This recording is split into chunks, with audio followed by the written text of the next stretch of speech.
like to take a minute to thank Send Me Giants for sponsoring this portion of today's episode. For fans of Real Friends, Tiny Moving Parts, and American football, Send Me Giants is a Midwest emo pop punk band out of Chicago, Illinois. Their new single, Thin Ice, is streaming everywhere now, and their debut self-titled EP is available now via Honeysuckle Records at honeysucklerecords.bandcamp.com. So go pick up a copy and support up-and-coming music. Thank you guys so much. Now let's get to the show. And guys, we're back with another episode with a very special guest. And again, if you haven't figured it out by the title, we got our boy Jaret Reddick from Bowling for Soup. He was so gracious enough to come on our podcast. Dude, this guy's amazing. He's been in literally anything you could probably think of. That's his voice. He's literally the voice of a generation, of my generation. Man, I fucking love this guy. This guy's awesome. Oh, yeah. It was awesome. We had a good time. And yeah, let's get right into it.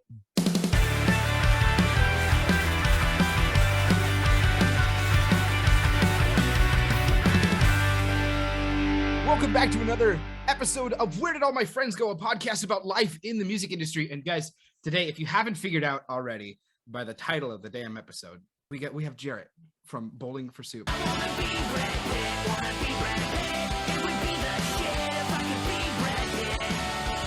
Jaret, welcome to the show, dude. This is amazing. Thank you for being here. No, thanks for having me, guys. I think I had to reschedule last time and just life, but life gets crazy sometimes. It does. Yeah. It's been obviously it's been a wacky couple of years. And so now with getting back out there, and then of course the kids getting back into all the stuff that they do, it's been, it's a whirlwind right now. It looks like it's going to be that way for the rest of the year. So I'm all buckled up.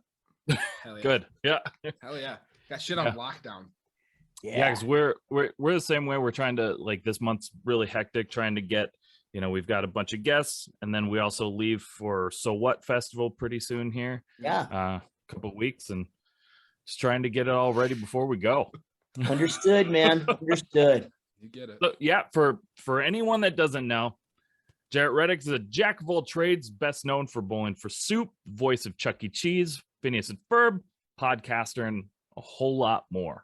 Yeah, it's a lot. It's when I list it out, it just makes my wife anxious. So I just try not to ever talk about all of it at once. Yeah, it's understandable.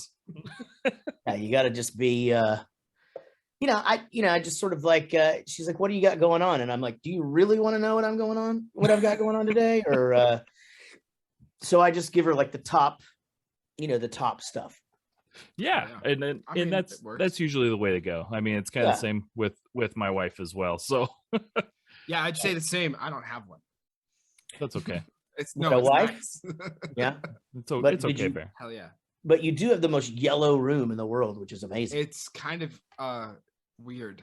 Yeah. No, it's fucking dope. It's even more awful because I'm colorblind to yellow, so I don't even know that it's like I can tell it's yellow, but it's also been told to me that it's really yellow. It's super yellow. So what is it yellow to you? It's just illuminated. I don't know, like it just looks just lit up.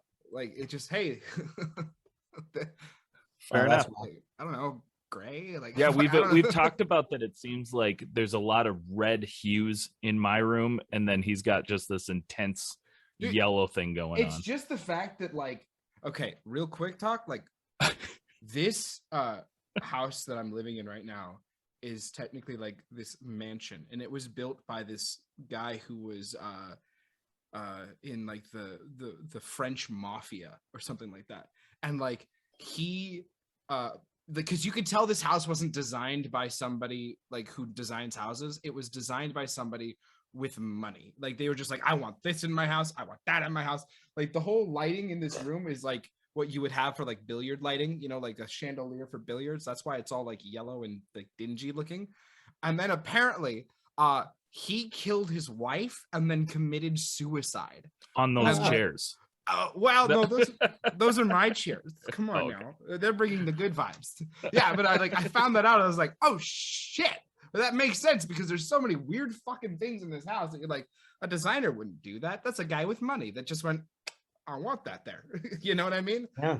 So that's why it's all dingy looking here. I'll change. I'll get a green screen. Pat, I'm gonna get a green screen. I don't Okay. think you need to. I think it looks cool. Oh my.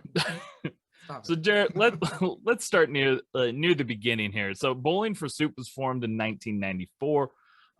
Before the 2000s, you released a self-titled album, split EP with Vims, Tell Me When to Whoa, and Rock On Honorable Ones. That's right. Of those first albums, what would you say are some of your favorite songs? Do you still play any or many of them at shows? I mean, we don't really play anything ever off the first album. I mean, we made that 3 months after we started. Sorry, that's what you get when you get the last interview of the day. That's it. You get yawns. I may do it 3 more times, but anyway, That's okay. the first record, was kind of a hodgepodge of like stuff that I had and stuff that Eric and Chris had. So we don't really do anything off of that. The second, the Vims, we don't really either. And then Rock On Honorable Ones, not so much either. But Tell Me When to Well, you're kind of getting into basically stuff that ended up coming out on Let's Do It for Johnny. So those songs do get addressed every once in a while, especially from like the acoustic times. But it was just so up and down trying to find who we were. I mean, the first album is sort of all over the place, and the second album we were really starting to find. So that was 94, and then by 96 we were really starting to find what we were going to sound like. The second Rock On Honorable Ones we also made in 96, but at that point, Real Big Fish were everywhere. Less Than Jake starting to do really well. Mhm. Goldfinger. So we actually had horns on about half that record, which was, I mean, it was fun to do. It was kind of, if you look back on it, it was kind of silly, but we were able to have the horn players come along and play local shows and stuff. And that's really where we were selling the albums anyway. Oh, yeah. Okay. And then Tell Me When to Woe really was kind of like, we're about to get a record deal. These are the songs that we're sort of shopping. We added the bitch song to that, as an afterthought, later re-released it. And that's when we got signed to Jive. Hell yeah. That's sick. I just want to put this into perspective for you. And Pat, you already know this, but I was born in 94, right? Oh, neat. So Yeah. like I graduated from college in 94. So what different lives we truly have. yeah. I I'm grew know what up happened. somewhere in the middle of that. Like, people that's, are just FYI, people are born at different times. Yeah, it's it's like crazy. weird. It's life, They're right? It's just straight, and we have zero control over it. Just none. There's yeah, right. no- Like we just mentioned this in the last podcast, but I was born without consent. Like 100%. Yeah, I get you. who allowed this? Yeah. Your parents did. They, My apparently. oh, man. I was born in 72, man. It was like during gas lines in Vietnam and stuff. Like I probably wouldn't have come out if I was asked, Right. Nobody gave me a choice. Nobody gave it a choice. We just here we are, and you make it with the best of it. And I- you ended up making Bowling for Soup, which like, okay, I've wanted to tell you this ever since Pat, ever since he was like, "Yo, we got Jaret." I'm like, "Fuck yeah!" My kiddo, he's 4. Yeah. His favorite song, he calls it the "Hoo Hoo Hoo" song Oh, neat. because 1985. it's 1985. Yeah. When I'm telling you, like, he knows every word to that song, except for he says she was gonna shake her butt. Debbie just hit the wall. Never had it all. One throws out the day. What's the CPA? The dreams went out the door. When she turned 1, been with one man. What happened to her when she was gonna be an actress? She was gonna be a star. Now that's all right? It's the cutest fucking Yeah. thing. Right. Meanwhile, I'm dropping F-bombs all over the place. There's a version where I'd say she was going to shake it right because we did that song was huge on Radio Disney for a really long time. So, Mm. and instead of Prozac, I say one workout a day, and so yeah, well, that's awesome. Yeah, I think that there's just something to pop punk and just the beat and the fact that you can understand the words, and it's sort of this safe rock and roll that kids can latch onto, and I think that's proven by the fact that, my kid the shows that he watches, you know, aren't necessarily Disney or whatever. I mean, it's even stuff on YouTube. They'll always have like a pop punk theme song, you know, Yeah. still to this day. Yeah. And it's so weird. It's like I don't guess it's weird. I think it's just a testament to that sound, you know, and that even though we've been all, you know, some of us have been doing it for, you know, almost 30 years. You know, it's kind of just got like this everlasting shelf life. It doesn't seem like it's gonna go anywhere, you know. I think like it's just so happy sounding for the most part. I mean, obviously depending on the band and stuff, but I feel you. I think that too. Yeah, I mean, it's safe and it's happy and it's and there's nothing wrong with that, you know. I mean, you can go off on a tangent and explore some things that, you know, obviously some of the guys have gotten political over the years, and you know, you can get into love songs and, you know, looking back songs and things like that, but you know, you kind of always go back to the 1985s, the Almost and the In Too Deep and, you know, all the small things and shit, you know. That's sort of where it all just rides that little wave that we're on all the time. Yeah, absolutely. So you were nominated for a Grammy for Girl All the Bad Guys Want. What was that like just being there? Yeah, I mean, it was cool. It was a really weird year because it was right after 9/11, and so it was very much like the Grammys are always in LA, and so they moved it to Madison Square Gardens in New York that year, obviously because it was let's try to get people back to New York, let's celebrate New York, this whole thing. And so it was very different, I'm told, you know, like as far as just like the glamour and stuff, because, you know, the red carpet was cool and stuff, but it wasn't, you know, I don't know, it wasn't overwhelming or anything. But yeah, the thing about going to something like that really isn't the people that you see that you know you're going to see. So with that, what I mean by that is like, you know, I was shaking hands with BB King and Bonnie Raitt kissed me on the cheek, you know, and that I was fine with all of that. It's the people that you don't expect to see that like blow your mind. Like Michael J. Fox walked in and I was like, holy shit, guys, Michael J. Fox is here, you know, like, and it was like, it's Alex P. Keaton, guys. We were sitting next to Martina McBride and her husband, and then Jimmy Fallon and the guys from Godsmack were behind us, but in front of us was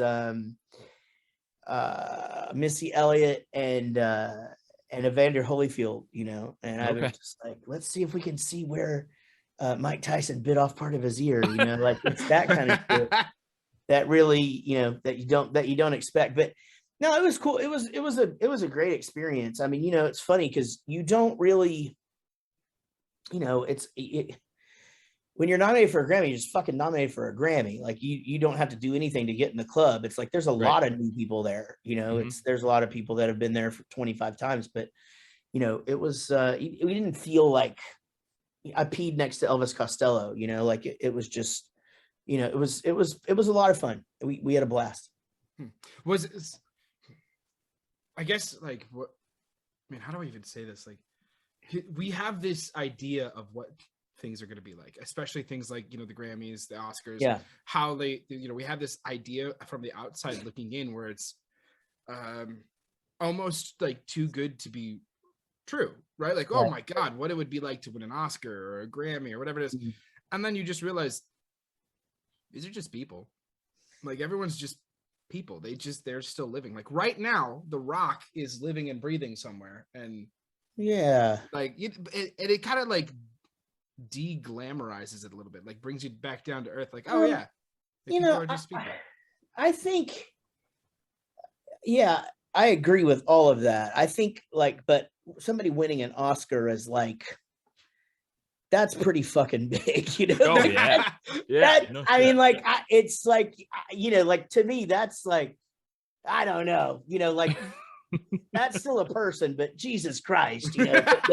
I get your point. I was just talking about that earlier as like, you know, when I talk about mental health and things like that, you know, it's important for everybody to know that we're just people or whatever. But I think really more to your point of you looking at it and seeing it as being like this big glamorous thing. What's funny is it's not. You have like these people yelling at you in megaphones, like which way to walk and shit, and like where to sit and stuff. And then like if you get up to go to the bathroom or wherever, they have a seat filler that comes and sit. So you don't just get to go back anytime. Like it's all this just there's a bit of chaos to it all that the audience doesn't get to see. That sort of to me is like what it's super like if you've ever been to the taping of a game show or whatever, and you're just like, okay, Sure. this is not near as well run as you would think it would be. Yep. After 40 years, you would think you would get Let's Make a Deal Together. You know, what the fuck, man? Let's go. And so but yeah, no, I mean, but again, there was a lot to take in there, Bear. But yes, we are all just people, and everybody there are just people. And so I don't know, you know, it's funny, I guess. You know, one aspect of that would be like we would definitely have been on the low end of celebrity at that time. You know, 2003. Sure. I mean, I wouldn't say that.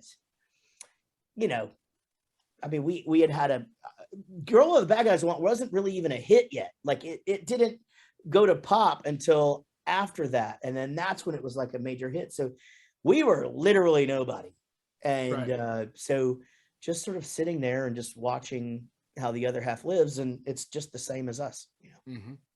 Man, that's freaking awesome though. I love that kind of shit. It like, I mean, think about it, dude. Like realizing that like your heroes are just people who go through the same shit that you sure do, makes everything seem that much more attainable. And like I don't know, like Pat and I are like on this podcast, we've been huge advocates for like mental health and like slowing down and just taking a second, especially when it comes to music, because everyone feels like you have this short window of like when you can like make it or whatever your definition of success may be. It feels like you have this very short window, or like your parents are like, by the time you're 30, you better have a real job, or like, you know what I mean? Like all these outside pressures, even down to like TikTok, you got to post a video on TikTok and hope it goes viral. And then it doesn't go viral. So you try to do another one and you just get into this like downward spiral of just absolute mental negativity. And then when you just sit here and go, I'm not the only one. Yeah.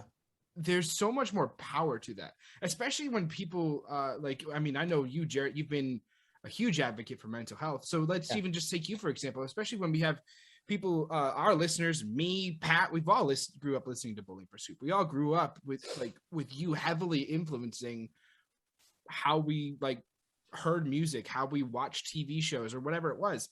Yeah. And then just realizing, oh shit, like he's got bad days too. Or like, hey, he's like, just as normal, just as personable as everyone else. And I don't have to sit here and push myself to be somebody I'm not, or to act out like I'm better than I actually am mentally. Like, you know, you put on a front, you put on a face, and you're like, everything's fine because I'm going to make it in music one day. And really, it's just all crumbling behind you. And so when you have people that you look up to be real and vulnerable, it makes the people who listen to you or follow you or whatever it is feel that much more human and that much more connected to you, even though you've never even met those people in your life. And I think again, that's sort of two separate things. I mean, the pressure, outside pressure to make it, you got to make it by this time. You got to be, you know, that was really big when I was a kid, because I grew up listening to heavy metal and they were all really young. Yeah. And, you know, that's not a thing anymore. Look at fucking Sia. What was she, fucking 43 when she had her first? You know, there are two rules in the world that I think that if you live by these two things, I'll give you guys this. This is what I tell my children. Just talked to my niece about this yesterday. This is easy. If you want to live the best life ever, you do these two things. Don't be a piece of shit and always be happy. That's it.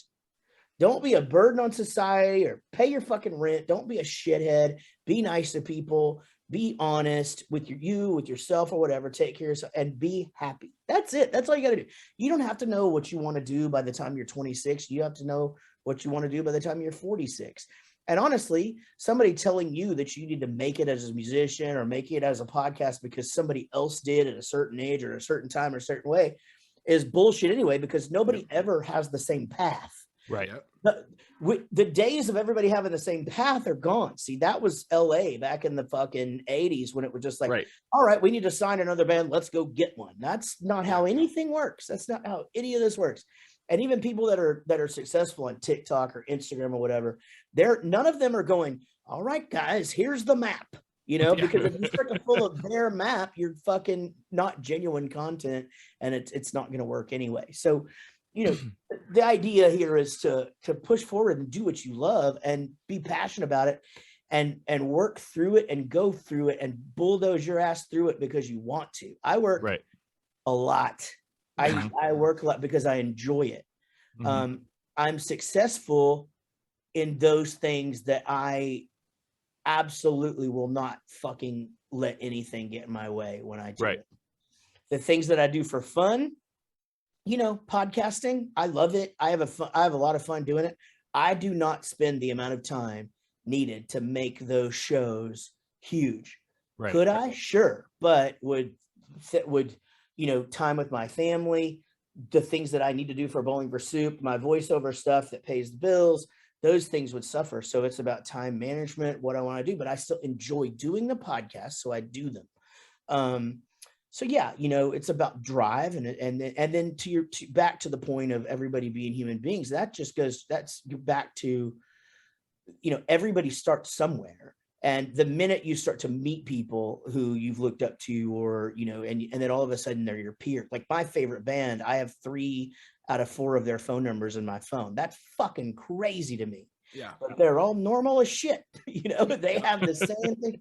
Their daughters and sons have allergies, and they have to fucking miss school, and they have to do this and carpool and do dishes, and it's all the same shit. Volunteer for the kids' extracurricular sports at school. 100%. Yeah. Go read. You have to go read at school once a year. And, those are the things that we do. And it's funny. I was listening to an interview with Adam Sandler on the Smart List podcast. If you guys haven't checked that out, it's great. It's Jason Bateman and Sean from the guy from Will and Grace, and then Will Arnett. And they're all buds. And they started a podcast during the quarantine thing, and it's great. It's just they each bring a guest every, when it's their turn, it's a surprise guest, and they have fun. So anyway, they have Adam Sandler on there, and it's really funny. As somebody as successful as Adam Sandler, you really don't get more successful than that. Like that's about as successful as you could possibly get. And he's sitting there talking about like, oh yeah, I don't get to play golf. Like it's hard for me. The wife doesn't really like when I'm just gone for 5 hours, during the day or whatever. And it's just like, yeah, I can feel that, although my wife encourages me to, because I'm a workaholic, but still, back to everybody's the same. Right. Like just just the success of Adam Sandler, and still like the wife that's like, I don't care how famous you are. Right. Get your ass back home.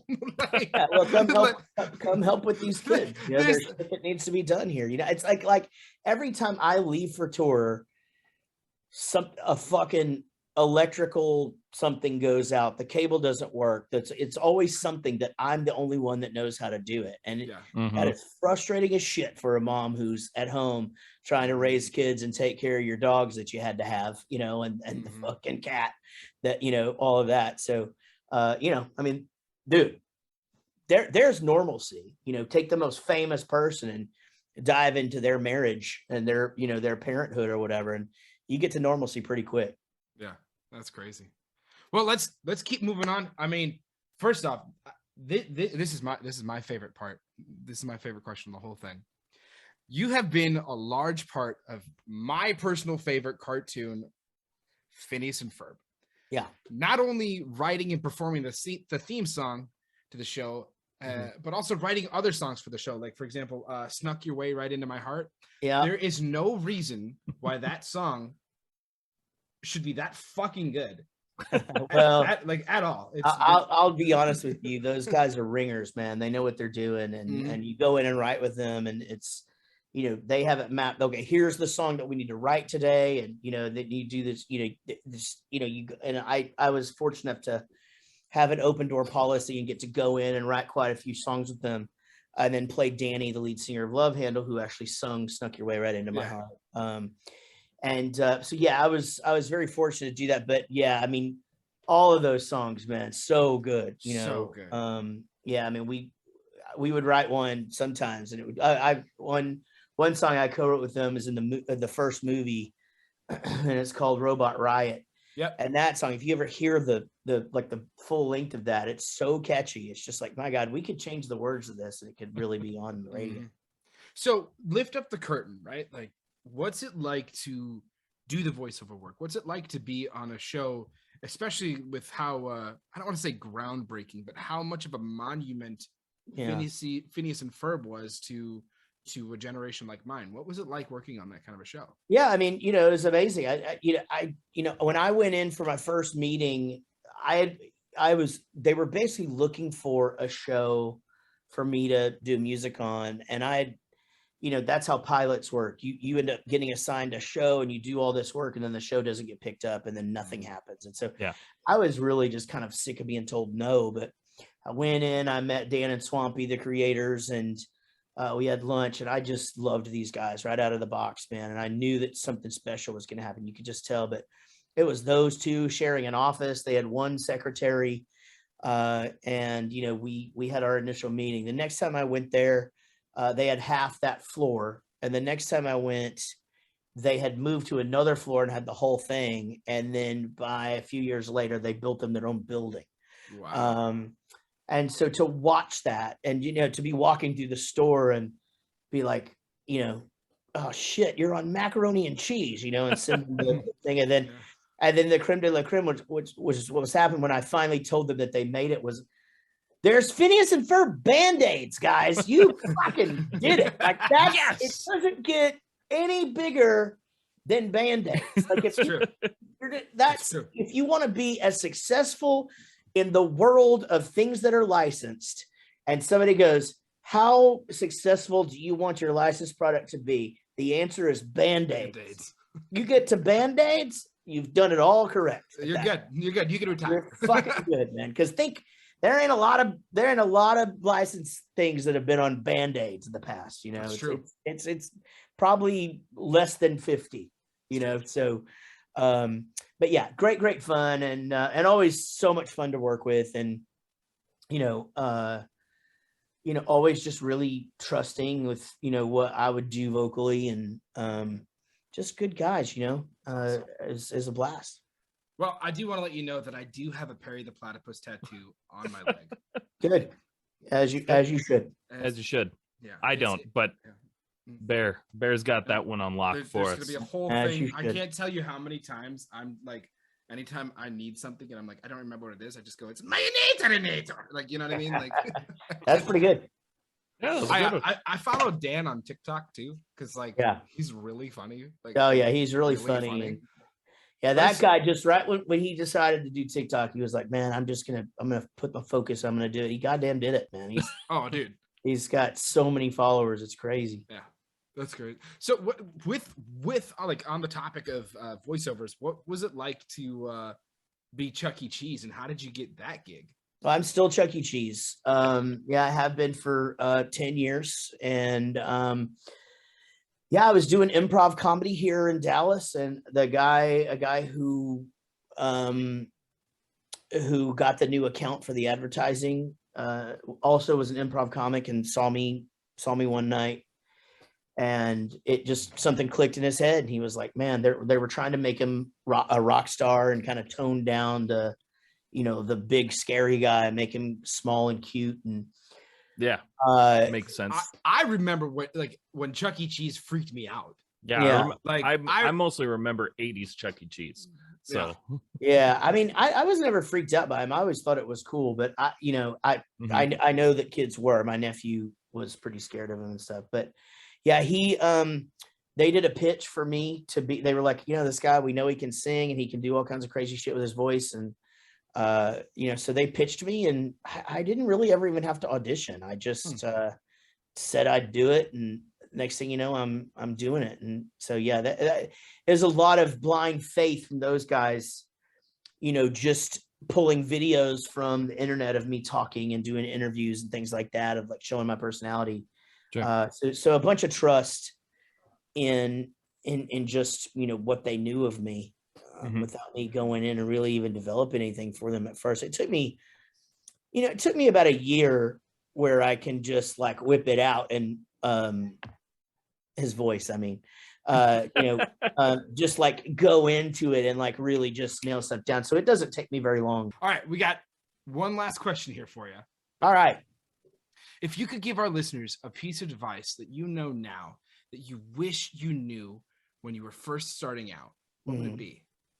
Stay the course. Mhm. Everything happens for a reason. You really can choose your own destiny. Like I said, I already gave you the 2 rules of a happy life. And, I honestly, there's a song on the new record. I honestly would not change one thing. I've been through breakups, and I've, missed time with my children. And there's a lot of things that I, given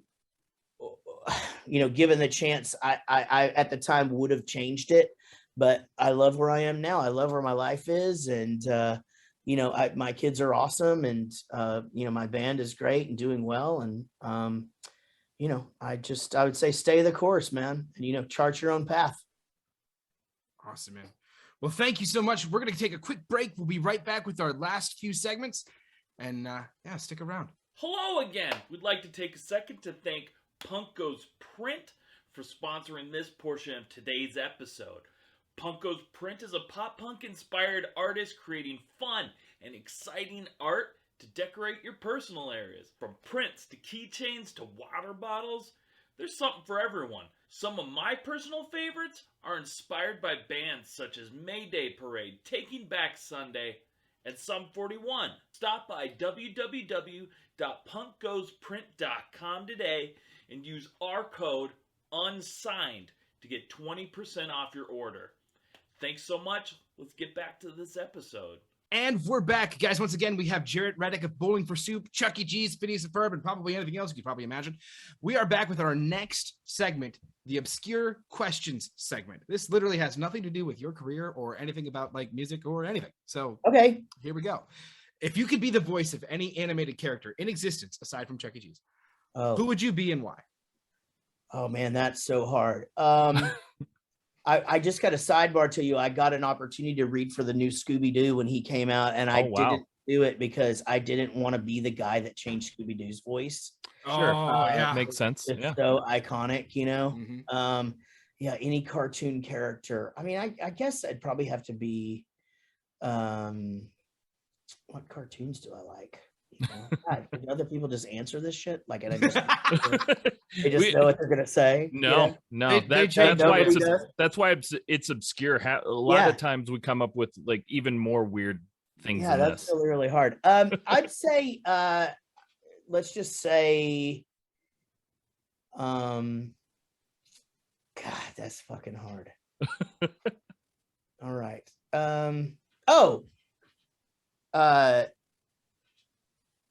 Phineas. Okay. I'd only have one line per show.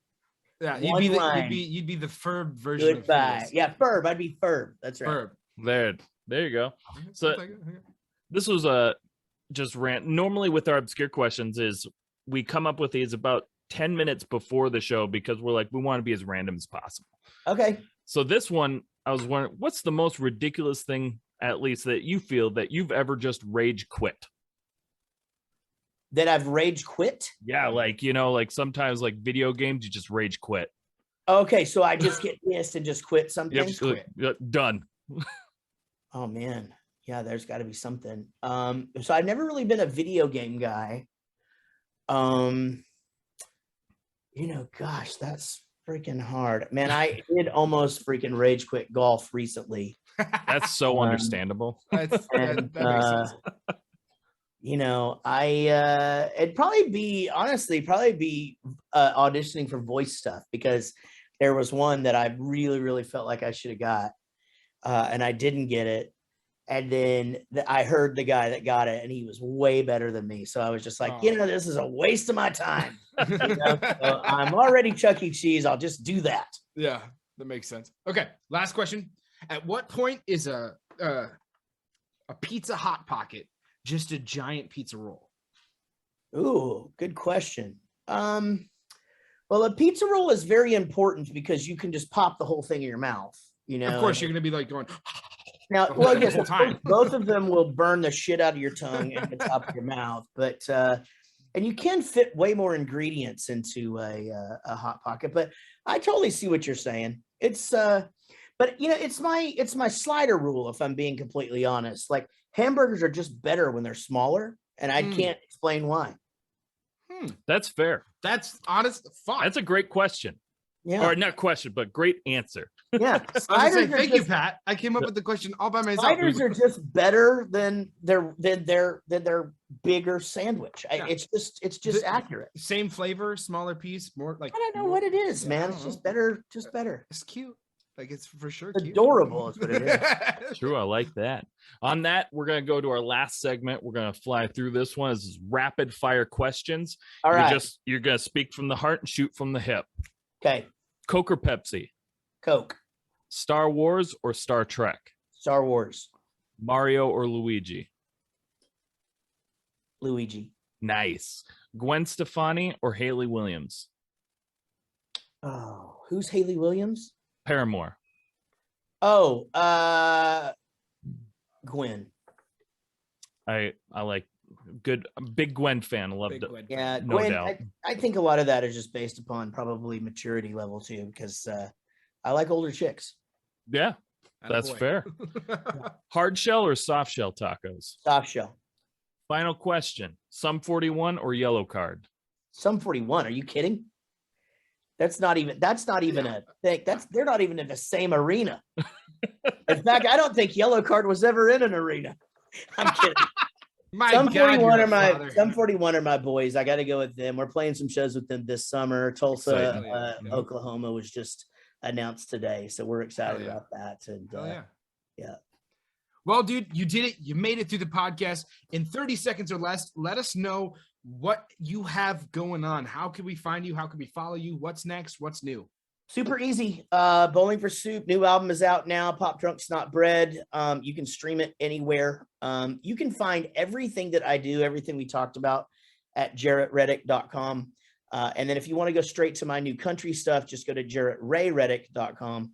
And Oh, yeah. I'm on Twitter, I'm on Facebook, I'm on Instagram, and I'm on TikTok. So come hang with me. I'm fairly good about answering back. So love to hear from you guys. Hell yeah. Well, Jared, thank you so much for being on the show. I can't tell you like how amazing this is and like how I've been really trying to keep my composure. This has Thank been you guys too, fucking man. Yeah, it's fantastic, a lot of, dude. Like, a thank lot you. of fun. Thank you for having me, and thanks for rescheduling with me, guys. And Absolutely.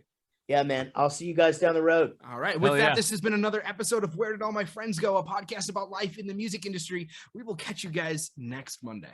We'd like to take a second to thank this week's sponsor, Null Void Apparel. Null Void is an artwear brand based out of upstate New York and focuses on the absurdity of human existence in a commodified world. They use pop culture, music, sarcasm, and dark humor to bring forth surrealist concepts with a message: to be anti-evil and pro-humanity. Their goal is to always make accessible clothing with sustainable materials and processes and have fun doing it. They're the court jesters of counterculture. They're here to make you laugh, think, and to be a little weirded out in the process. So go to www.nullvoidapparel.com and embrace the absurdity.